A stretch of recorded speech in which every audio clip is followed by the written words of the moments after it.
श्री कृष्ण लीला के चिंतन में क्रीड़ा निमग्न बलराम श्री कृष्ण को माता का जमुना तट से बुला करके लाना और स्नान आदि के अनंतर उनका नंद राय जी की गोद में बैठ के भोजन करना आंख मिचौनी लीला। ब्रज रानी को सरस शिक्षा अपने नीलमणि को दुग्धपान से विरत करने का प्रेमिल प्रयास श्री कृष्णचंद्र के अरुण अधरों पर स्मित का संचार कर देता है। वे और भी उल्लास से भर करके जननी के वक्षस्थल का अंचल खींचते हुए उसमें अपना मुख चंद्र छिपा लेते हैं। मैया उन्हें रोकने किसी बाह्य चेष्टा करती हुई कहती है, जसमती कहानी यह सिखावती, सुनो श्याम अब बड़े भय तुम, कहीं दुग्ध बांध छुड़ावती। ब्रज लरिका तीही पीवत देखत, हासत लाज नहीं आवती। जे है बिगड़ी दांत ये आछे, ताते कहीं सुझावती। आजू चाड़ी कहियो कहीं मेरी, ऐसी बात न भावती। सूर श्याम ये सुनी मुसुक क्या ने, अंचल मुखी लुकावत। इतने में सुबल, श्रीदाम, उज्जवल, वसंत, कोकिल आदि सखा प्रांगण में प्रवेश करते हैं। फिर तो श्री कृष्णचंद्र जननी के अंक में रह सकें ये संभव कहाँ। वे तत्क्षण गोद से उतरकर भाग छूटते हैं। श्यामल श्रीअंगों का त्रिभुवन मोहन सौंदर्य प्रांगण को उद्भासित करने लगता है। उस आलोक में जननी के नेत्र तो निस्पंद हो ही गए, अंतरिक्ष में अवस्थित अमर वृंद भी वितकित रह जाते हैं। अजिर पद प्रतिबिंब राजत, चलत उपमा पुंज, प्रतिचारण मनु हेम अवस्था देती आसन कंज। सूर प्रभु की निरखी शोभा रहे सूर अवलोकी, शरद चंद चकोर मानो रहे थकित विलोकी। दौड़ते हुए श्री कृष्णचंद्र तपन तन्या के तीर पर जा पहुंचते हैं और वहां विविध विचित्र क्रीड़ाओं में संलग्न हो जाते हैं। आज इन्हें अग्रज बलराम का सहयोग प्राप्त है, अन्यथा गत कई दिनों से दोनों भाई परस्पर खेलते खेलते प्रतिदिन ही लड़ लेते थे। एक दिन तो श्री कृष्णचंद्र अग्रज से इतना रूठ गए कि खेल छोड़ करके ब्रजेश्वरी के पास जा पहुंचे और दाऊ भैया की सारी करतूत उन्होंने भैया मैया को सुना दी। मैया मोहे दाहू बहुत खिंचायो, मोसी कहत मोल की लीनो, तो जसमती कब जायो। कहाँ करो इही रिस के मारे खेलन हो नहीं जात, पुनि पुनि कहत कौन है माता, को है तेरी तात। गोरे नंद जसोदा गोरी, तुम कत श्यामल घात, चुटकी दे दे ग्वाल नचावत, हंसत सबे मुस्कात। तुम मोहे को मारन सीखी, दाऊ दाऊ ही कबू न खींची। जननी ने अब गोधन की शपथ लेकर के सांत्वना दी। तब कहीं जाकर के श्री कृष्णचंद्र शांत हुए, खेल में पुनः जाने के लिए प्रस्तुत हुए। मोहन मुख रिस की ये बातें, जसमती सुन सुन रिझे, सुनी काना बल भद्र चबाई, जन्मत ही को धूत, शूर श्याम मोहि गोधन की सौ, हो माता तू पूत। कल भी दाऊ भैया ने श्री कृष्णचंद्र को डरा दिया। वे भय से थर थर कांपते हुए घर भागे, सीधे रोनी मैया के पास चले गए एवं दाऊ भैया की इस कठोर चेष्टा की खूब निंदा की। देख रही रोनी मैया, कैसे है बलदाऊ भैया, जमुना के तीर मोहे झुझुआ बतायो। सुबल श्री दाम साथ हंस हंस बुझत बात, आप डर पे और मोहि डर पायो। जा जा बोले मोर, चित्ते रहत ताही और। भाजो रे भाजी रे भैया, वे देखो आयो, आप गए तरुचड़, मोहे छाड़ियो वहीं तर। धर धर छाती करे, दौड़ियो घर आयो। सब बातें सुन करके रोहिणी मैया ने नीलमणि को कंठ से लगा लिया। फिर ब्राह्मण को बुला करके विधि पूर्वक नीलमणि के ही हाथों से गौदान करवाया। तब नीलमणि को शांति मिली। उच्छंग सो लिए लगाए, कंठ सो रहे लपटाए, वारी रे वारी मेरो हिये भरी आयो। परम आनंद रानी द्विज बुलाए, वेद मंत्र पढ़ाए, बछिया को पूछ गही हाथी दिवायो। किंतु आज दोनों भाइयों में कोई झगड़ा नहीं। अतिशय प्रेम पूर्वक परस्पर एक दूसरे का पक्ष समर्थन करते हुए दोनों क्रीड़ा में तन्मय हो रहे हैं। भुवन भास्कर क्रमशः ऊपर उठते हुए आकाश के मध्य में आ गई, पर राम श्याम की क्रीड़ा का विराम नहीं हुआ। आज बलराम एक से एक बढ़कर सुंदर खेल की योजना रखते हैं और श्री कृष्णचंद्र एवं अन्य गोप शिशु उसी के अनुसार खेलने लगते हैं। घर लौटने का समय तो कब का समाप्त हो चुका है, पर यह स्मरण किसे है? आज तो श्री कृष्णचंद्र की ही प्रत्येक बार विजय होती है। इस विजय उल्लास में अन्य सब कुछ भूल गए हैं। इसी समय ब्रजेश्वरी से प्रेरित होकर रोहिणी मैया वहां आ पहुंचती है। बड़ी देर तक प्रतीक्षा के अनंतर भी जब राम श्याम घर नहीं पहुंचे, तब मैया ने अतिकाल होते देख करके श्री रोहिणी को बुलाने भेजा है। अर्जुन वृक्ष की घटना के अनंतर मैया को ये शंका लगी ही रहती है कि क्या पता कहीं फिर कोई वृक्ष न टूट पड़े। तनिक भी देर होते ही वे श्री कृष्ण को ढूंढने निकल पड़ती है। आज ब्राह्मण भोजन की व्यवस्था में लगी थी। भूदेवों की सेवा छोड़ करके आना संभव नहीं था, इसलिए श्री रोहिणी को भेजा है। वे आकर देखती है सभी गोप शिशु क्रीड़ा में उन्मत्त हैं। राम श्याम उनके साथ दौड़ रहे हैं। बलराम जननी के लिए यह संभव नहीं कि वे पुत्रों के समीप जा सके, क्योंकि उनके पहुंचे न पहुंचते सभी शिशु उनसे विपरीत दिशा में दौड़ पड़ते हैं। अतः रोहिणी मैया श्री कृष्ण एवं बलराम का नाम ले लेकर पुकारने लगती है, किंतु उत्तर कौन दे? श्री रोहिणी के पुकार भी उन तक पहुंचे तब तो उन आनंद कोलाहल से तीर मुखरित है। समस्त उपवन निनादित हो रहा है। अब मैया के मृदु कंठ से निकली ध्वनि में पुकार में इतनी शक्ति कहाँ जो उसे भेद कर राम श्याम का ध्यान आकर्षित कर सके। वे पुकारती पुकारती थक गई, पर एक बार के लिए भी कोई उत्तर नहीं मिला। ना मैया उनके पास तक पहुंच सकी, ना वे उनके पास आए। खेल के आवेश में भूल गए। दोनों ने रोहिणी मैया की ओर देखा तक नहीं। निरुपाय होकर बलराम जननी लौट गई। घर आकर ब्रजेश्वरी को ही बुलाने भेजा। ब्रजेश्वरी ने आकर देखा मानो एक नील उत्पल अपने ही पराग से सन गया हो। इस प्रकार श्री कृष्णचंद्र के श्री अंग धूलि से भरे हैं। मनोहर बाल्य भंगिमा का प्रकाश करते हुए बलराम एवं गोप शिष्यों के साथ खेल रहे हैं। मैया का वात्सल्य उमड़ पड़ता है। दूध की धारा बहने लगती है। अंजल भीग जाता है। गदगद कंठ से वह श्री कृष्ण को बारंबार पुकारने लगती है। श्री कृष्णचंद्र के पास उनकी पुकार पहुंच रही है या नहीं, इसकी चिंता किए बिना ही वे कहती ही जा रही,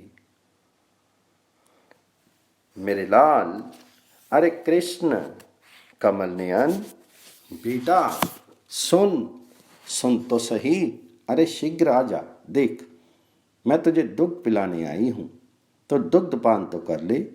बहुत खेल चुका, अब खेल रहने दे। अब तुझे भूख जो लग रही है, देख खेलते खेलते तो कितना थक गया है, अब आ जा। किंतु रोहिणी की भांति ब्रजेश्वरी को भी इस आवाहन का कोई उत्तर नहीं मिलता। कुछ क्षण वे शांत खड़ी रहती है, फिर बलराम एवं गोप शिशुओं को पुकारती है, अरे राम कुल दीपक, तू आजा बेटा, और साथ में नीलमणि को भी ले चल। अरे देख प्रातःकाल तूने कलेव किया था, तब से कुछ नहीं खाया। क्या तुझे भूख नहीं लगी? अवश्य लगी है। आप तो शीघ्र से शीघ्र भोजन करना चाहिए। यदि कुलभूषण तो बात मान ले बेटा। देख ब्रजेश्वर भोजन पर बैठे तुम्हारी प्रतीक्षा कर रहे हैं। आजा, हम लोगों को भी तो सुख दान कर, और गोप बाल को सुनते हो, तुम सब भी अपने अपने घर चले जाओ। इससे पूर्व ना जाने कितनी बार ब्रजेश्वरी राम श्याम की क्रीड़ा स्थगित करके अपने साथ भोजन के लिए घर ले गई है। तथा उन अवसरों पर श्री कृष्णचंद्र ना सुने, राम भी अनसुनी कर दें, पर गोप शिशु ब्रजेश्वरी की बात सुन लेते थे, वे खेलना छोड़ देते थे। फिर राम श्याम किसके साथ खेलें, किंतु आज तो वे सब भी क्रीड़ा मस्त हो रहे हैं। ब्रजेश्वरी आई है ये भी उन्हें भान नहीं, अतः हार कर मैया पुनः श्री कृष्णचंद्र का ही आवाहन करते लगती है। नंद बुलावत है गोपाल, आऊं बेगी बलैया, ले हो सुंदर नैन विशाल, प्रस्यो थार धर्यो मग जोबत, बोली वचन रसाल, भात सिरात तात दुख पावत, बेगी चली मेरे लाल। श्री कृष्णचंद्र का ध्यान आकर्षित करने के लिए आज यशोदा रानी ने न जाने कितनी युक्तियों का आश्रय लिया। अरे श्री कृष्ण, छी छी, देख तेरे समस्त अंग धूल धूसरित हो रही है। नहीं नहीं, आप मेरे साथ चल, शीघ्र स्नान कर ले, और आज तो तेरा जन्म नक्षत्र है, स्नान आदि करके पवित्र होकर के ब्राह्मणों को गोदान कर। अरे इधर देख, अभी अभी यहाँ आए हुए इन गोप शिशुओं की ओर देख, इनकी माताओं ने उन्हें स्नान कराया है, भूषणों से यथावत अलंकृत किया है, ये कितने सुंदर लगते हैं, तो भी स्नान कर ले, तथा फिर भूषणों से भली भांति विभूषित होकर के भोजन कर ले। इसके अनंतर फिर अपनी मर्जी के अनुसार खेलना। इस प्रकार नीलमणि की जननी बहुत कुछ कह गई, किंतु कोई परिणाम नहीं निकला। श्री कृष्णचंद्र की क्रीड़ा ज्यों की त्यों चलती रहती है। अब अंतिम उपाय जो संभव है जननी वही करने चली। वे अपने नीलमणि के पीछे पीछे दौड़ने लगती है। संयोग से सुबल दौड़ता हुआ उसी ओर मुड़ता है जिधर से जन्नी आ रही है। जन्नी हाथ बढ़ा करके सुगल को ही पकड़ लेती है। उसे पकड़ते ही श्री कृष्णचंद्र वहां आ पहुंचते हैं तथा सुबल की पीठ पर हंस हंस कर मुक्की मारने लगते हैं। नीलमणि को इतना समीप देखकर मैया सुबल को छोड़कर उसकी भुजा पकड़ लेती है। अब बलराम अपने आप ही आकर के जन्नी के कटी देश से लिपट जाते हैं। दोनों के मुखारविंद पर प्रस्वेद कण झलझल कर रहे हैं। जन्नी अपने आंचल से क्रमशः दोनों का मुख पहुंचने लगती है। सघन तमाल की छाया में कुछ क्षण विश्राम करके ब्रजेश्वरी राम श्याम का हाथ पकड़े भवन की ओर चल पड़ती है। कुछ दूर चलने के अनंतर श्री कृष्ण एवं बलराम जन्नी के हाथों से अपने को मुक्त कर लेते हैं। मैया बाधा भी नहीं देती, अपितु नीलमणि को अत्यंत मंद गति से चलती देख करके जो पहले पहुंचे वह राजा यो कह के उत्साहित करने लगती है। हमारी नाने पाइने की दोरी दिखाऊं चाल, छाड़ी देऊं तुम लाल, अटपटी ये गति मंद मराल, सो राजा जो आगमन पहुंची। सो राजा जो आगमन पहुंचे, सुरसु भवन उताल, जो जेहि बलदेव पहिन ले ही, तो हंसी सब कुआल। इस भांति सर्वलोक पूज्य परम महेश्वर भगवान आनंद कांत श्री कृष्णचंद्र को लाड लड़ाती हुई ब्रजरानी चली जा रही है। अपने नीलमणि के अनंत ऐश्वर्य की और मैया का ध्यान स्वप्न में भी नहीं जाता। मैया सदा यही अनुभव करती है कि नीलमणि उनके गर्भजात पुत्र हैं। विशुद्ध वात्सल्य की धारा उनके चित्त को निरंतर सिक्त किए रहती है। इसी का ये परिणाम है। अगणित योगेंद्र मुनिंद्र ध्यान में क्षण भर के लिए भी जिनका स्पर्श पाने के लिए सदा ललायित रहते हैं, उन आनंद कंद ब्रजेंद्र नंदन श्याम सुंदर मदन मोहन श्री कृष्णचंद्र को वे हाथ पकड़ के लिए जा रहे हैं। इच्छा अनुसार उन्हें मुक्त कर देती हैं और फिर कहीं चंचल श्री कृष्णचंद्र खेलने के लिए उपवन की ओर ही भाग नहीं जाए, भवन ना जाए, इस भय से पुनः पकड़ लेती हैं। जो हो भवन निकट ही है और वे राम श्याम को लिए आ पहुंचती हैं। आकर उनके स्नान भोजन आदि की व्यवस्था में लगती हैं। तेल उपटन स्नान अंग मार्जन परिधान अलंकार से सज्जित करके ब्रजेशी राम श्याम को ब्रजेंद्र के समीप भोजनालय में ले जाती है। पुत्रों को आया देख करके उनके स्मित समन्वित मुखारविंद के दर्शन मात्र से अतिशय प्रमुदित चित्त हुए ब्रजराज ने अपनी गोद में बिठा लेते हैं। श्री कृष्णचंद्र भोजन करते हैं। जयमत श्याम नंद की कनिया। कछुक खात कछु धरनी गिरावत, छवि निर्कथी नंद रनिया। बरी बरा बेसन बहु भातिन, व्यंजन विविध अगनिया। डारत खात लेत अपने कर, रुचि मानत धधी दोनिया। मिश्री धधी माखन मिश्रित करी, मुख नावत छवि धनिया। आपन खात नंद मुख नावत, सो छवि कहंत न बनिया। जो रस नंद जसोदा बिलसत, सो नहीं तिहु भवनिया। भोजन करी नंद अचमन नीनो, मांगत सूर जुठनिया। यमल अर्जुन पतन के दिन से श्री कृष्णचंद्र की प्रतिदिन की दिनचर्या प्राय यही है, पर जयश्री की ओर से श्री कृष्णचंद्र को अनुशासन का अब कोई भय नहीं रहा, क्योंकि मैया ने अपने शासन का इतना अनिष्ट परिणाम वृक्ष पतन की दुर्घटना देख करके ये निश्चय कर लिया है, नीलमणि को किसी भी निमित्त से मैं अब नहीं डांटूंगी, यथासंभव उन्हें उन्मुक्त क्रीड़ा करने दूंगी।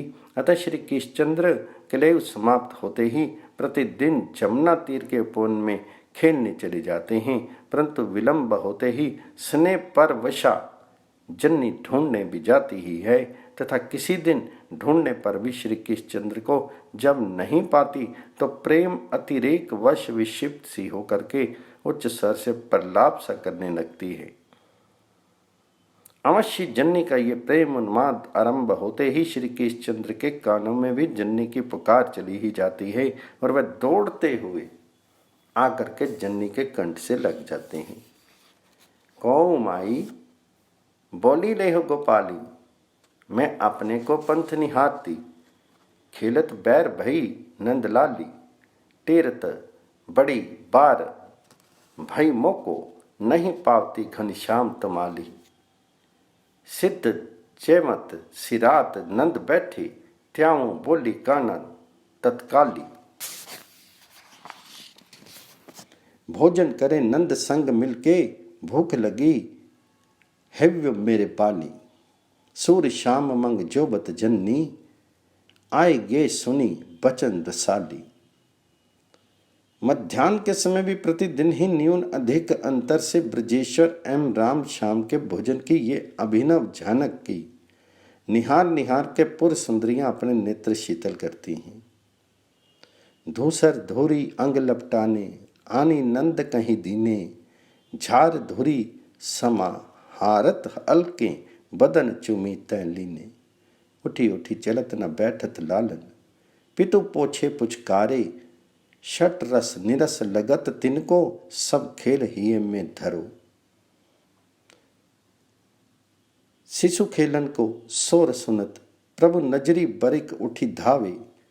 तेरे नंद प्रीति के भांधे, लगे द्वार लो आवे। मिलत जाहि बालक वृंदनी, में जुगल बंधु अति प्यारे। नर नारिन के लगे रहत मन, छिन बर होत न न्यारे। जो पर ब्रह्म अलख अविनाशी, घट घट व्यापक जो हैं। निज माया करी सभी, रमावतु वाही रमावतु को है। किंतु आज मध्याह्न भोजन के अनंतर भी ब्रजेश्वरी अपने नीलमणि को भवन में ही रोक रखने में सफल हो जाती। मैया ने आंख मिचौनी खेलने का प्रस्ताव जो कर दिया, इतना ही नहीं समस्त गृह कार्य को छोड़ करके वह स्वयं नीलमणि के नेत्र मूंदने के लिए प्रस्थित हुई है। बोली लेहूं हलदर भैया को, मेरे आगे खेल करी करो कछु। सुख दीजिए मैया को, मैं मुंदो हरी आंखी तुम्हारी। बालक रहे लुकाई, हर्षी शाम सब सखा बुलाए। खेलन आंखी मुदाई। हलदर कहियो आँखी को मुंदे, हरि कहे मातु जसोदा। पूरे शाम ले जन्नी खिलावती, हरस सहित मन मोदा। आज की आंख मिचौनी में प्रथम विजय श्री कृष्ण की ही प्राप्त होती है। हरि तब अपनी आंखें मुदाई, सका सहित बलराम छपाने। जाता गे भगाई, कान लगी कहियो जन्नी जसोदा। वह घर में बलराम बलदाऊ को आवन दे हो श्री दामा सो काम। दोरी दोरी बालक सब बावत छुअत मेहरी को गात, सब बावत रहे सुबल सी दामा हरे अब के तात। सोर पारी हरी सुबली धाई गह्यो श्री दाम जाई, दे दे सोहे नंद बाबा की जननी पेले आई। हंसी हंसी तारी देत सखा सब भय श्री दामा जोर, सूरदास हंसी कहत जसोदा जीत्यो है सुत मोर। ब्रजेश्वरी को आन नीलमणि ने, राम ने, अन्य गोप शिष्यों ने ऐसे ऐसे नए नए खेल दिखलाए कि मैया आनंद मुग्ध हो गई। आदि से अंत तक निर्णय कत्री मैया ही बनी और इसलिए सब में विजय श्री नीलमणि को ही मिली। नीलमणि परम आनंद में निमग्न होकर मैया के कंठ में झूलने लगते हैं। अंशुमाली अस्ताचल में चले गए, तब कहीं इस आनंद क्रीड़ा का अवसान हुआ। अब मैया नीलमणि को, राम को एवं अन्य समस्त गोप शिष्यों को ब्यारू कराती है। तदंतर गोप सुंदरियां अपने अपने पुत्रों को घर ले जाती हैं और श्री कृष्णचंद्र आज वहीं प्रांगण में ही निद्रित हो जाते हैं। आंगन में हरि सोए गए री, दौ जन्नी मिली के हरवे करी, सेज सहित तब भवन लय री, नेकु नहीं घर में बैठत है खेली के अब रंग रहे री। यह विधि शाम कबू नहीं सोए, बहुत नींद के बसु भयरी, कहित रोहनी सोवन देह नुआ, खेलत दौरत हरि गए रो। सूरदास प्रभु को मुखत निरखत हरबत जिय नित ने नेरी।